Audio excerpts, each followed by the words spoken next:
Growing up in a small town in Nigeria, my older brother Chinedu was my hero. He was 5 years older than me. Strong, confident, and respected by everyone in our community. Whenever Gently people tap the saw us soil around together, it, they just would like that. smile and say, Am I doing "Look it at right, these Papa? two. It's Nothing growing. will ever separate them." Back then, I believed it. Our father was a hard-working farmer.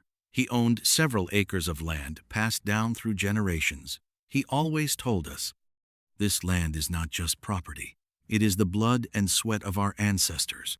Protect it." End quote. When I was 22, tragedy struck.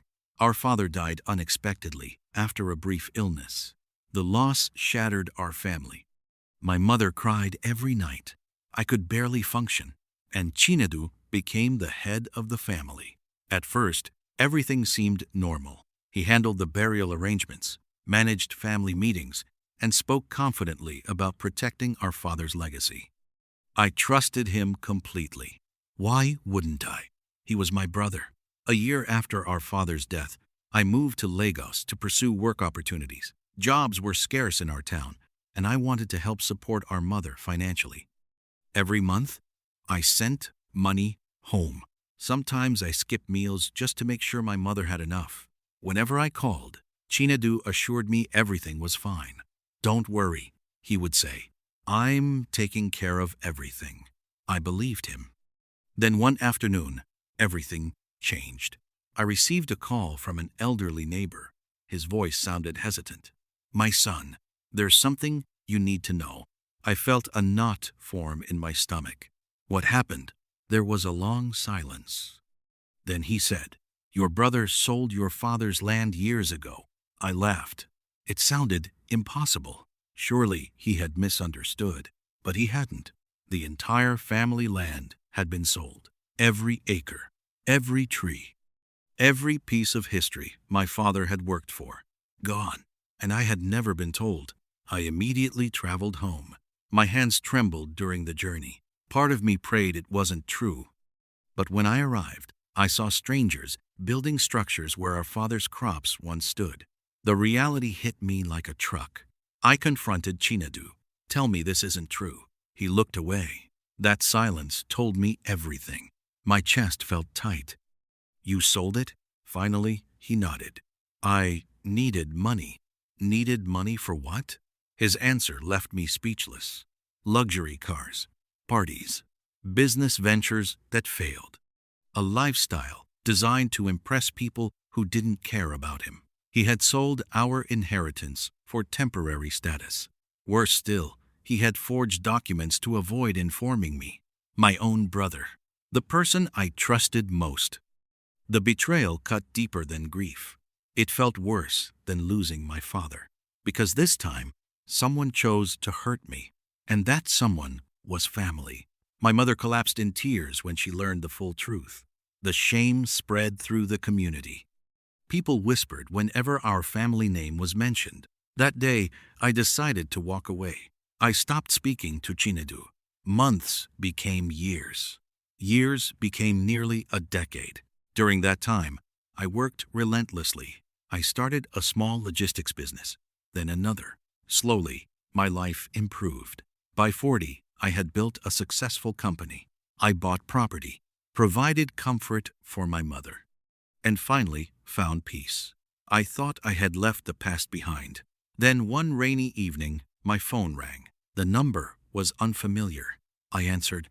A weak voice spoke. "It's me." I instantly recognized him. Chinedu. For the first time in almost 10 years, he sounded broken. Nothing like the proud man I once knew. His businesses had collapsed. His friends disappeared. His marriage ended. He was drowning in debt, and he had developed serious health problems. Then came the words I never expected to hear. "I need your help." I sat silently. The memories flooded back. The lies, the betrayal, the pain, everything. Part of me wanted to hang up. Part of me wanted him to suffer the consequences of his choices. After all, he never showed me mercy. Why should I show him any? For days, I wrestled with that question. Then my mother visited me. She looked older than I remembered. Life had not been easy on her. She listened quietly as I explained everything.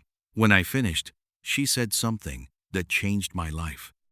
Helping him doesn't erase what he did. I nodded. She continued, but refusing to help may turn you into the kind of person you never wanted to become. Those words stayed with me for weeks. Eventually, I made a decision. I paid for Chinedu's medical treatment. I cleared some of his debts. I even helped him find stable work. But I never gave him control over my life again. Trust, once broken, is difficult to rebuild. Years later, he apologized. Not the kind of apology people make when they want something. A genuine apology, with tears in his eyes. He admitted everything. The greed, the selfishness, the lies. For the first time, he took responsibility. And for the first time, I saw the brother I once loved. We never became as close as before. Some wounds leave permanent scars. But we found something better than bitterness. We found peace. Because I learned that forgiveness is not forgetting. It is choosing not to let someone else's mistakes control the rest of your life. And Chinedu learned a lesson far more expensive than money. The people you betrayed today may be the only people willing to save you tomorrow. If you're enjoying stories like this, please subscribe to Eyes of Reality and turn on notifications.